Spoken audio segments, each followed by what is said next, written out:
Hello everyone. So we are going to study about next cell organelle, that is lysosome, and in this video we will cover lysosome along with vacuole. So इस video में हमारा endomembrane system पूरी तरीके से complete हो जाएगा. Before starting this video, I would like to request you to kindly subscribe to my channel, like this video, share this video to appreciate my content. Now let's start with studying about lysosome. Lysosome सबसे पहले इसकी terminology को समझते हैं. Lyso का मतलब होता है ब्रेक डाउन. लाइसिस का मतलब क्या होता है? ब्रेक डाउन, किसी चीज़ का टूटना. एंड जोम का मतलब होता है बॉडी. ठीक है, like chromosome means colourful body. तो जहाँ पर भी आपको जोम टर्म देखने को मिले, SOME जोम टर्म, तो इसका मतलब होता है बॉडी. और लाइसो का मतलब होता है ब्रेक डाउन. लाइसिस का क्या मतलब होता है? Break down. लाइसिस का मतलब होता है ब्रेक डाउन. वैसे ही लाइसो का मतलब होता है ब्रेक डाउन एंड जोम का मतलब होता है body. The organelle which involve in break down. Lysosome वो सेल ऑर्गनली है जो कि किस चीज़ में इन्वॉल्व होती है? ब्रेक डाउन, किसी चीज़ को तोड़ने में इन्वॉल्व होती है, उसको हम कहते हैं लाइसोसोम. लाइसोसोम के लिए याशिनोरी एक साइंटिस्ट है जिनको 2016 में नोबेल प्राइज़ मिला. सो याशिनोरी इज़ अ साइंटिस्ट जिसको 2000 में नोबेल प्राइज़ मिला फॉर द लाइसोसोम. लाइसोसोम को हम सुसाइडल बैग भी कहते हैं. ऐसा नहीं है कि इसमें कुछ ऐसे एंजाइम्स प्रेजेंट होते हैं जो ह्यूमन को सुसाइड करने की टेंडेंसी करवाते हैं, ऐसा बिल्कुल भी नहीं है. और ना ही बॉडी में ऐसे कोई भी एंजाइम ऑर्गनली प्रेजेंट है जो ह्यूमन को इस तरीके की टेंडेंसी कराएं. इसे सुसाइडल बैग कहा जाता है बिकॉज ये सेल डेथ के लिए रिस्पॉन्सिबल होता है. किसी भी सेल को अगर किसी भी सेल की डेथ करानी है, लाइसिस करवानी है, तो उसके लिए कौन रिस्पॉन्सिबल होगा? हमारा लाइसोसोम रिस्पॉन्सिबल होगा. इसलिए लाइसोसोम को हम सुसाइडल बैग भी कहते हैं. लाइसोसोम में हाइड्रोलाइटिक एंजाइम बहुत सारे होते हैं. हाइड्रोलाइटिक एंजाइम्स का मतलब होता है ऐसे एंजाइम जो किसी भी चीज़ के ब्रेक डाउन कराएं, किसी भी चीज़ को तोड़ें या डाइजेस्ट करें, उन्हें हम हाइड्रोलाइटिक एंजाइम कहते हैं. तो जो हाइड्रोलाइटिक एंजाइम है वो लाइसोसोम में भर भर कर होते हैं. इंट्रासेलुलर डाइजेशन होता है, यानी सेल के अंदर जो डाइजेशन होता है वो कौन कराता है? लाइसोसोम. ठीक है, सेल के अंदर जो भी डाइजेशन होता है वो कौन कराता है? लाइसोसोम कराता है. लाइसोसोम बनता कहाँ पे है? लाइसोसोम गोल्गी बॉडी में बनता है. मैंने गोल्गी बॉडी में भी आपको पढ़ाया था कि लाइसोसोम सिंथेसिस करता है, गोल्गी बॉडी का फंक्शन होता है. तो लाइसोसोम कहाँ पर बनता है? गोल्गी बॉडी में बनता है, क्योंकि lysosome is a form of vesicle. तो वो कहाँ पर बनेगी? गोल्गी बॉडी में बनेगी, right. Lysosome single membrane bound होता है. लाइसोसोम क्या होता है? Single membrane bound. लाइसोसोम के अगल बगल सिर्फ एक ही मेम्ब्रेन होती है. ठीक है, तो lysosome single membrane bound structure होता है. उसके बाद लाइसोसोम का सिंथेसिस अगर हम पढ़ें तो formed by the process of packaging in Golgi apparatus. Golgi apparatus में पैकेजिंग की प्रोसेस से जो स्ट्रक्चर बनता है उसको हम लाइसोसोम कहते हैं. गोल्जी एपैरेटस में पैकेजिंग की प्रोसेस से जो स्ट्रक्चर बनता है उसको हम लाइसोसोम कहते हैं. फॉर एग्जाम्पल एंडोप्लाज्मिक रेटिकुलम ने एक प्रोटीन बनाया और एक लिपिड आया. दोनों कहाँ पर गए? गोल्गी बॉडी के अंदर गए. गोल्गी बॉडी के अंदर ये प्रोटीन और ये लिपिड आपस में पैक हो गए और बाहर निकल गए. तो जो स्ट्रक्चर बना उसको हमने कहा लाइसोसोम. और ये जो स्ट्रक्चर अभी गोल्गी बॉडी से बनकर निकला है ये प्राइमरी लाइसोसोम है. प्राइमरी लाइसोसोम क्या होते हैं? प्राइमरी लाइसोसोम वो लाइसोसोम होते हैं जिनके अंदर इनएक्टिव एंजाइम्स प्रेजेंट होते हैं. कैसे एंजाइम्स प्रेजेंट होते हैं? इनएक्टिव एंजाइम्स प्रेजेंट होते हैं, उनको हम क्या कहते हैं? प्राइमरी लाइसोसोम कहते हैं. देन आता है साइटोसिस. साइटोसिस का मतलब होता है मॉलिक्यूल या ऑर्गेनली का मूवमेंट. सेल के अंदर साइटोप्लाज्म में किसी भी मॉलिक्यूलर या ऑर्गेनली के मूवमेंट को हम क्या कहते हैं? साइटोसिस कहते हैं. क्या कहते हैं? साइटोसिस कहते हैं. अब हमें दो टाइप के साइटोसिस देखने के लिए मिलते हैं. एक होता है आपका एक्सोसाइटोसिस और एक होता है आपका एंडोसाइटोसिस. तो सबसे पहले टर्मिनोलॉजी को समझते हैं. एक्सो का मतलब क्या होता है? किसी भी चीज़ को बाहर निकालना, किसी भी चीज़ को सिक्रीट करना, तो उसको हम क्या कहते हैं? एक्सोसाइटोसिस. और किसी भी चीज़ को सेल के अंदर लाना उसको हम क्या कहते हैं? एंडोसाइटोसिस. तो कोई भी चीज़ सेल के अंदर आती है वो हुई एंडोसाइटोसिस, और कोई भी चीज़ सेल के बाहर गई या उसका सिक्रीशन हुआ तो उसको हम कहते हैं एक्सोसाइटोसिस. अब एंडोसाइटोसिस दो टाइप की होती है, फैगोसाइटोसिस एंड पिनोसाइटोसिस. एंडोसाइटोसिस दो टाइप की होती है, फैगोसाइटोसिस एंड पिनोसाइटोसिस. फैगोसाइटोसिस में क्या होता है कि जो सॉलिड फूड होता है वो सेल के अंदर आता है. कोई भी सॉलिड फूड सेल के अंदर आया तो उसको हम कहते हैं फैगोसाइटोसिस. और फैगोसाइटोसिस का मतलब होता है सेल ईटिंग. कोई भी सॉलिड चीज़ अगर हम खा रहे हैं तो हम क्या कहेंगे कि हम ईट कर रहे हैं, किसी चीज़ को खा रहे हैं, ईटिंग कर रहे हैं. तो ऐसे ही कोई सॉलिड फूड सेल के अंदर आया तो सेल ईटिंग. और कोई भी लिक्विड चीज़ सेल के अंदर आए तो उसको हम कहते हैं सेल ड्रिंकिंग. जैसे कि हम कोई भी चीज़, जैसे कि सॉफ्ट ड्रिंक्स पी रहे हैं, पानी पी रहे हैं, तो उस चीज़ को हम ड्रिंक कर रहे हैं. कोई भी लिक्विड चीज़ अगर हम कंज्यूम कर रहे हैं तो हम उसको ड्रिंक कर रहे हैं. तो वैसे ही सेल भी किसी लिक्विड चीज़ को अंदर ले रहा है तो उसको हम सेल ड्रिंकिंग कहेंगे, यानी पिनोसाइटोसिस. और सॉलिड चीज़ को अंदर ले रहा है तो उसको हम क्या कहेंगे? सेल ईटिंग कहेंगे, यानी कि क्या होगा? Phagocytosis. Okay, now next is आपका फैगोसोम. फैगोसोम क्या होता है? फैगोसोम यहाँ पर देखिए, फैगोसोम में क्या होता है? एक सेल है, ठीक है, उसके अंदर एक फैगोसोम प्रेजेंट है. Phagosome is a type of lysosome. अब उस सेल ने क्या किया? फूड को अंदर लिया. यहाँ पे क्या हुआ? मतलब सेल ईटिंग हुआ. यहाँ पे क्या हुआ? सेल ईटिंग हुआ, यानी कि क्या हुआ? फैगोसाइटोसिस हुआ. और जो लाइसोसोम फैगोसाइटोसिस करता है उस लाइसोसोम को हम क्या कहते हैं, फैगोसोम। तो फैगोसोम वो लाइसोसोम है जो कि क्या कर रहा है, फैगोसाइटोसिस कर रहा है। यहाँ पे फैगोसाइटोसिस हुआ, सेल ने फूड को अंदर लिया। अब यहाँ पर दो टाइप के लाइसोसोम होते हैं, एक होता है प्राइमरी लाइसोसोम, एक होता है सेकेंडरी लाइसोसोम। प्राइमरी लाइसोसोम में 40 से ज़्यादा टाइप के एंजाइम प्रेजेंट होते हैं, और ये एंजाइम कौन से होते हैं, ये एंजाइम हाइड्रोलाइटिक एंजाइम होते हैं, और ये सारे के सारे एंजाइम इनएक्टिव होते हैं। क्यों इनएक्टिव होते हैं, क्योंकि प्राइमरी लाइसोसोम में प्रेजेंट है प्रोटॉन पंप, और ये प्रोटॉन पंप अभी बंद है। प्रोटॉन पंप बंद है तो अंदर H+ आयन नहीं आ सकते, H+ आयन नहीं आ सकते, तो जितने भी एंजाइम है प्राइमरी लाइसोसोम में वो क्या है, इनएक्टिव है। ठीक है, अब ये एंजाइम एक्टिव कब होंगे, एसिडिक पीएच में, और एसिडिक पीएच बनाने के लिए क्या करना पड़ेगा, इस प्रोटॉन पंप को एक्टिवेट करना पड़ेगा। जब प्रोटॉन पंप एक्टिवेट होगा तो H+ आयन क्या होंगे, अंदर आएंगे। जब प्रोटॉन पंप एक्टिवेट होगा तो क्या होगा, H+ आयन जो है वो अंदर आएंगे, और जब H+ आयन अंदर आएंगे तो क्या होगा कि सेल जो है, सेल के जो इनएक्टिव एंजाइम है वो एक्टिव होंगे, क्योंकि सेल के अंदर एसिडिक पीएच बनेगा। तो फिर सेकेंडरी लाइसोसोम में क्या होता है, सेकेंडरी लाइसोसोम में जो इनएक्टिव एंजाइम है वो एक्टिव एंजाइम में कन्वर्ट हो जाते हैं। कैसे इनएक्टिव एंजाइम एक्टिव एंजाइम में कन्वर्ट हो जाते हैं, क्योंकि यहाँ पे प्रोटॉन पंप एक्टिवेट हो जाता है।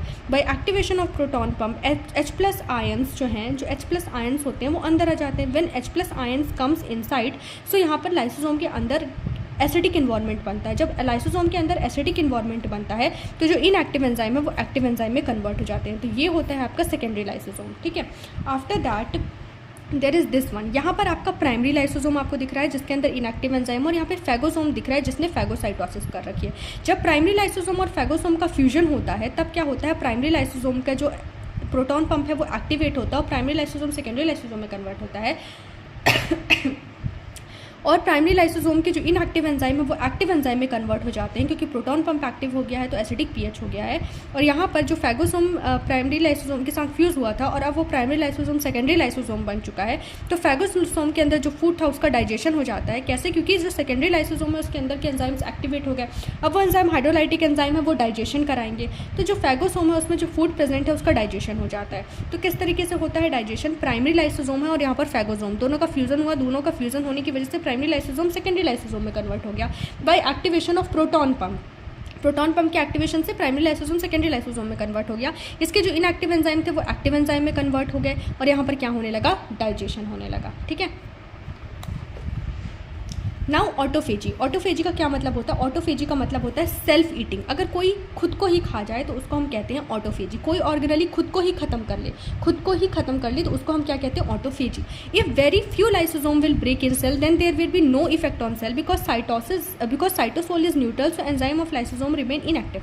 मतलब एक सेल है और उसके अंदर मान लो एक लाइसोसोम फट गया, अब उस सेल का जो साइटोप्लाज्म है वो तो इनएक्टिव है, जो साइटोसोल है वो तो न्यूट्रल है। ठीक है, उसमें तो कोई ऐसे एंजाइम प्रेजेंट नहीं, तो एक लाइसोसोम के फटने से क्या ही फर्क पड़ेगा। इसलिए अगर हमको सेल को डिस्ट्रॉय करना है, सेल को खत्म करना है, तो उसके अंदर बहुत सारे लाइसोसोम को फटना पड़ेगा। तो यहाँ पर बहुत सारे लाइसोसोम सेल के अंदर आपस में सबसे पहले फ्यूज होते हैं, यानी लाइसोसोम का फ्यूजन होता है। जब लाइसोसोम का फ्यूजन होता है तभी उसके एंजाइम्स का एक्टिवेशन होता है by activation of proton pump. तो सबसे पहले बहुत सारे लाइसोसोम का फ्यूजन होता है और उसके एंजाइम्स का एक्टिवेशन होता है, जैसे कि हमने फैगोसोम के केस में अभी देखा। जब उसके एंजाइम्स का एक्टिवेशन होता है तो साइटोसोम का क्या हो जाता है, फट जाता है, साइटोसोम का लाइसिस हो जाता है, तो उसके सारे के सारे हाइड्रोलाइटिक एंजाइम बाहर आ जाते हैं और इस तरीके से क्या होता है, सेल जो है वो डेथ कर जाता है और सेलुलर मटेरियल का रिसाइकलिंग हो जाता है। यानी सेल डेथ होने के बाद इस तरीके से सेल जो है पूरी तरीके से खत्म हो जाता है, सेल डाइजेस्ट हो जाता है। लाइसोसोम जो है वो प्लियोमॉर्फिक होते हैं। प्लियोमॉर्फिक मतलब उसका कोई फिक्स्ड शेप नहीं होता, किसी भी शेप के हो सकते हैं। Lysosome are present in all eukaryotic cell, plant and animal. Lysosome सारे के सारे यूकैरियोटिक सेल में प्रेजेंट होते हैं, चाहे प्लांट हो चाहे एनिमल हो, दोनों ही सेल में क्या देखने के लिए मिलते हैं, आपको लाइसोसोम देखने के लिए मिलते हैं। उसके बाद next cell organelle that is vacuole. Vacuole को हम डस्टबिन ऑफ सेल कहते हैं, क्योंकि सेल का जितना भी कूड़ा कचड़ा वाली चीज़ें हैं, इंपॉर्टेंट चीज़ें भी एज वेल एज कूड़े कचड़े वाली चीज़ें भी, सब कुछ वैक्यूल के अंदर प्रेजेंट होती है। मतलब वैक्यूल के अंदर इतना सारा सामान भरा हुआ होता है, important as well as non important, कि हम उसको डस्टबिन ऑफ सेल कह देते हैं। सिंगल मेम्ब्रेन बाउंड होता है और लाइसोसोम की मेम्ब्रेन को हम कहते हैं टोनोप्लास्ट, जिसको बहुत अच्छे से जिसका नाम आपको याद रखना है बिकॉज पूछा जाता है।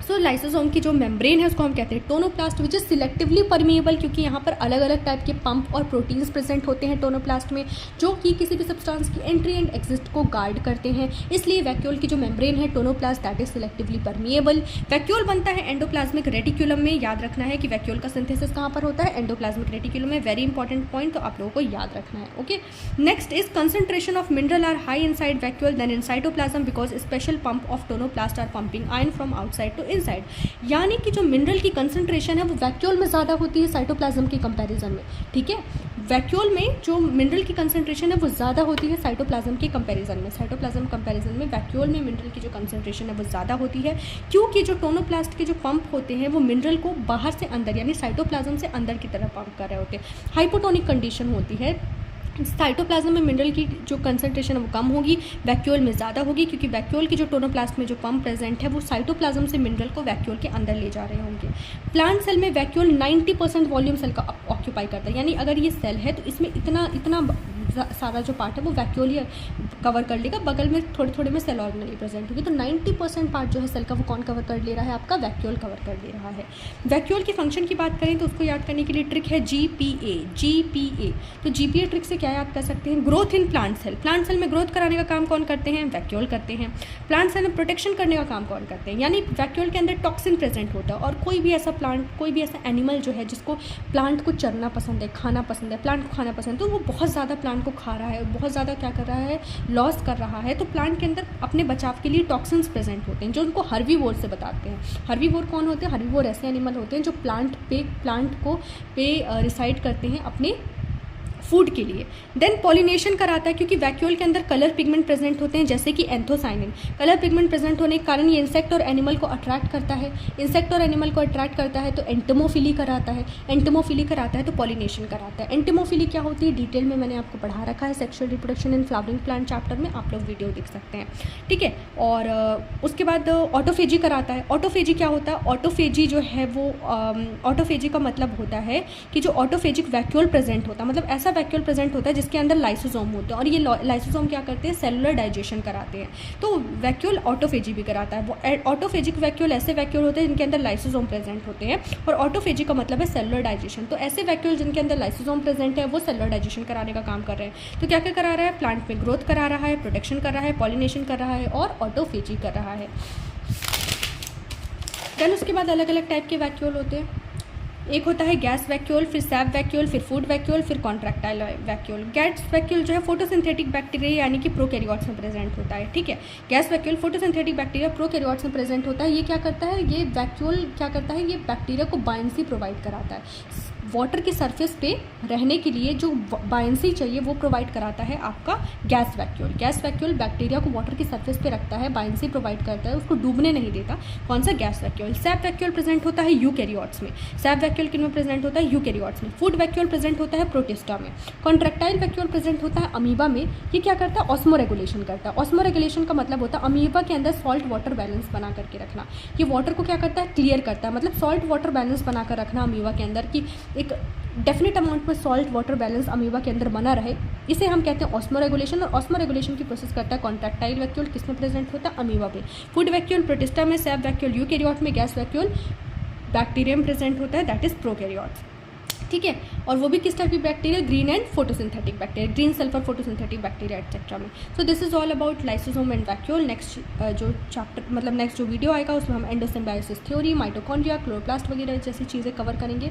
Thank you so much, don't forget to subscribe and do like and share my video. Thanks a lot.